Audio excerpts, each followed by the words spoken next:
Hello friends, welcome back to my channel. আজিৰ ভিডিঅ'টিত আমি আলোচনা কৰিম ষ্টক এনালাইসিস কিদৰে কৰিব পাৰি। আজি সিলেক্টেড ষ্টকটো হৈছে CAMS computer age management service limited. আৰু মই ভিডিঅ'টো আৰম্ভ কৰাৰ আগতে পুনৰ এবাৰ ক'ব খোজো যে এইটো মোৰ কোনো ষ্টক ৰিকমেন্ডেশন নহয়, জাস্ট ফৰ এডুকেশন পাৰপজ। এই ষ্টকটো মই বাছি লৈছো, গতিকে ষ্টকটোৰ আমি ফান্ডামেন্টেল আৰু টেকনিক্যাল দুইটা দিশে আজি ভিডিঅ'টিত আলোচনা কৰিম, গতিকে ভিডিঅ'টি সম্পূৰ্ণকৈ চাই থাকিব।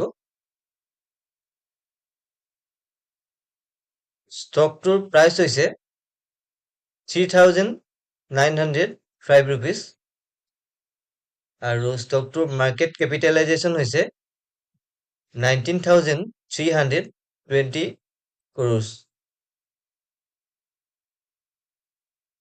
আৰু ষ্টক PE হৈছে 43.5, বুক ভ্যালু হৈছে 210, ডিভিডেন্ড yield হৈছে 1.59%, ROCE হৈছে 54.8%, ROE হৈছে 43.9% আৰু ফেচ ভ্যালু 10।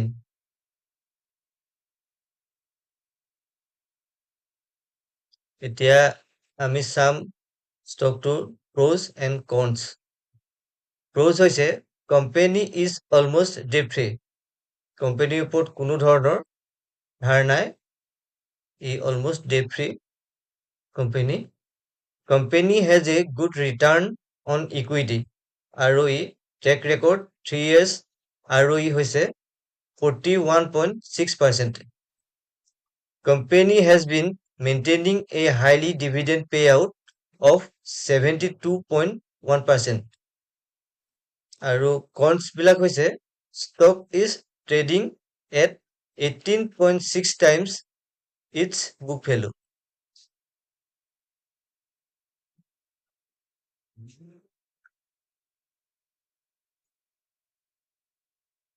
আৰু quarterly result,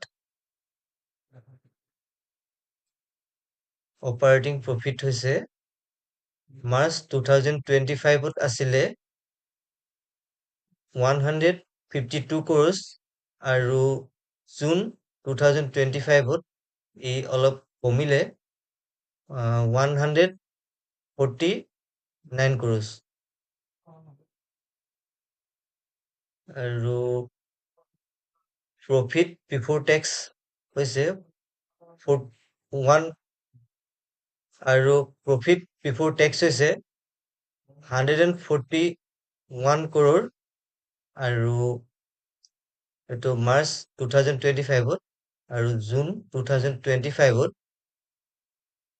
140 crores।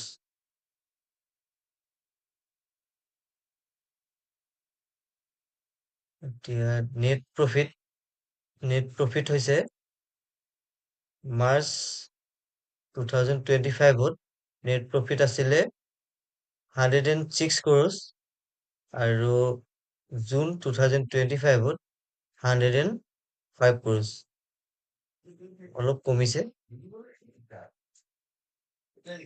এতিয়া profit and loss চাম। operating profit হৈছে March 2025 ত 617 crores আৰু বৰ্তমান 624 crores।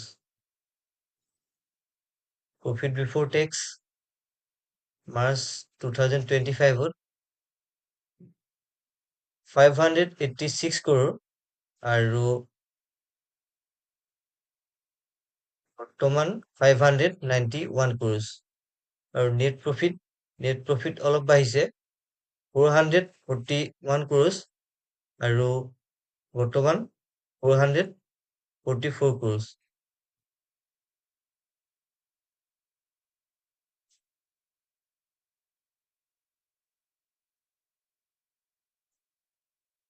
sales growth 10 years 14%, 5 years 15%, 3 years 16%, আৰু বৰ্তমান হৈছে 22%। এইটো চেলছ গ্ৰোথ হৈছে। কম্পাউণ্ডেড প্ৰফিট গ্ৰোথ হৈছে 10 yearsত 20%, 5 yearsত হৈছে 22%, 3 yearsত 15% আৰু কমিলে 3 yearsত, আৰু বৰ্তমান হৈছে 21%। ষ্টক প্ৰাইচ CAGR 10 yearsত কোনো ধৰণৰ শ্ব' কৰা নাই, 5 yearsত শ্ব' কৰা নাই, 3 yearsত 20%, 1 yearsত হৈছে -12%। Return on equity 10 years 40%, 5 years 44%, 3 years 42%, আৰু লাষ্ট ইয়েৰ হৈছে 44%। এতিয়া বেলেঞ্চ শ্বীট চাম।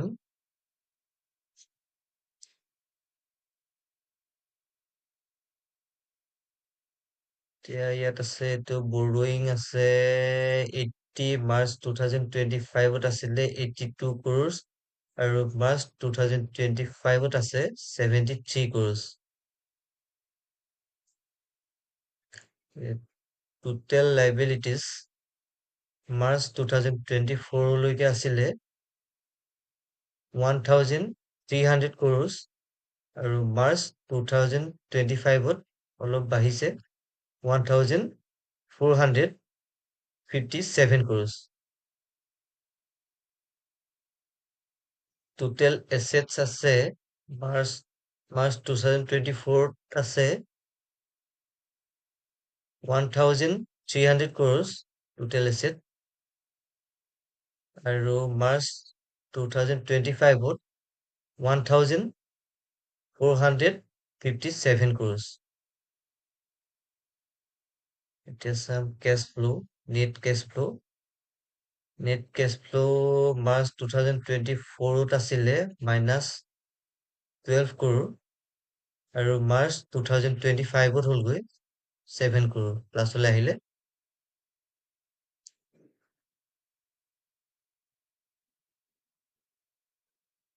এতিয়া শ্বেয়াৰ হোল্ডিং পেটাৰ্ণ চাম। শ্বেয়াৰ হোল্ডিং, প্ৰমোটৰ হোল্ডিং কিমান আছিলে। এতিয়া ছেপ্টেম্বৰ 2022 আছিলে 19.92%, ডিচেম্বৰত 19.92%, মাৰ্চতো 2023 19.92% আছে, কিন্তু ডিচেম্বৰ 2023 ষ্টেক চেল কৰিলে প্ৰমোটৰে 0%, আৰু বৰ্তমান জুন 2025 0% প্ৰমোটৰ ষ্টেক আছে। এতিয়া FIS ফৰেন ইনভেষ্টৰ সকলৰ মাৰ্চ 2025 আছিলে 55%, আৰু জুন 2025 অলপ ষ্টেক কমালে 52% হ'লগৈ, 3% ষ্টেক কমালে।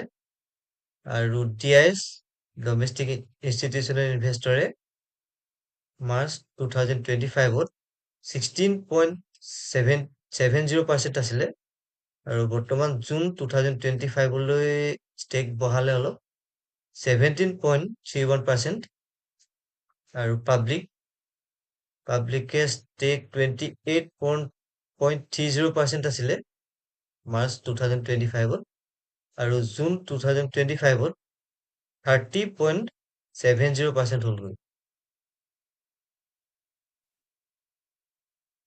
এইখিনি আছিলে ফাণ্ডামেণ্টেলছ। এতিয়া আমি চাৰ্টলৈ যাম, টেকনিকেলছ চাম, ষ্টকটো আমি কিনিব লাগে নে নালাগে, এই টেকনিকেলছখিনি আলোচনা কৰিম। এতিয়া আমি ষ্টকটোৰ টেকনিকেলছ বিলাক চাম, টেকনিকেল এনালাইচিছ কৰিম। ষ্টকটো আমি ডেইলি চাৰ্ট পেটাৰ্ণত চাইছো।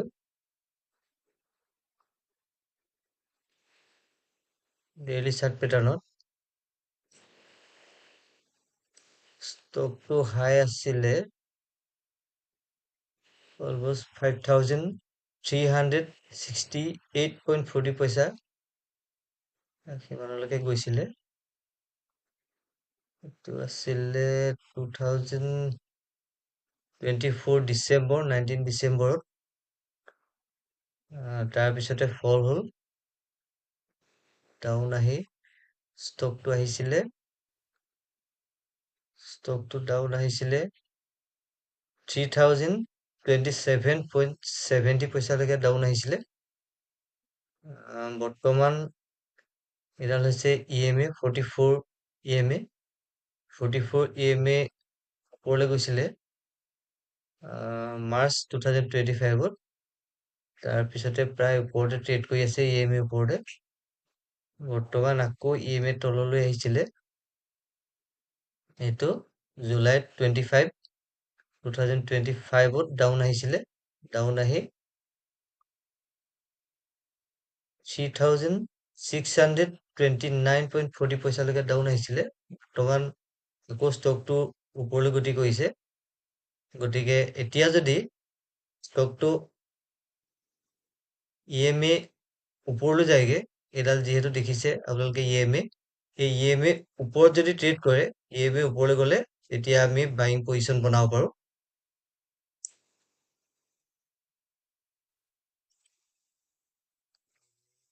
উইকলি প্যাটাৰ্নটো চাব পাৰো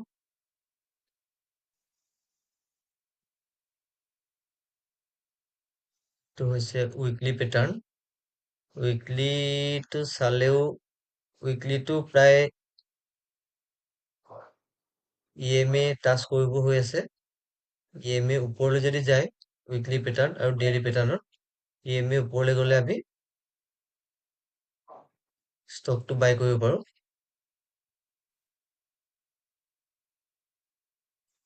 আৰু ডেইলি প্যাটাৰ্ন যদি আমি ডেইলি প্যাটাৰ্ন চাওঁ তেতিয়াও ষ্টকটো বাই কৰিব পাৰো গতিকে চমুকৈ ষ্টকটোৰ টেকনিকেলছ বিলাক অলপ দেখুৱাই দিলো যদি ভিডিঅ'টি আপোনালোকে কিবা ইনফৰ্মেটিভ বুলি ভাবে তেতিয়াহ'লে লাইক কমেন্ট শ্বেয়াৰ কৰিব আৰু চেনেলটো ছাবস্ক্ৰাইব কৰি থব যাতে এনেকুৱা ইনফৰ্মেটিভ ভিডিঅ'বিলাক আপোনালোকৰ মিছ নহয় ভিডিঅ'টি চোৱাৰ বাবে ধন্যবাদ